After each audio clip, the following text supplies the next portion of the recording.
وللذين كفروا بربهم عذاب جهنم وبئس المصير.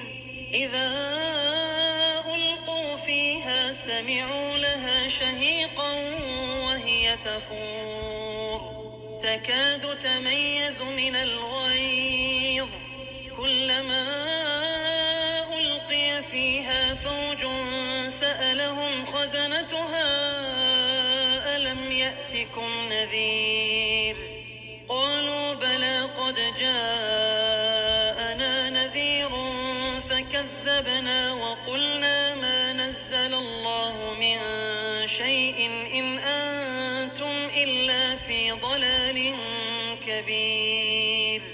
وقالوا لو كنا نسمع أو نعقل ما كنا في أصحاب السعير.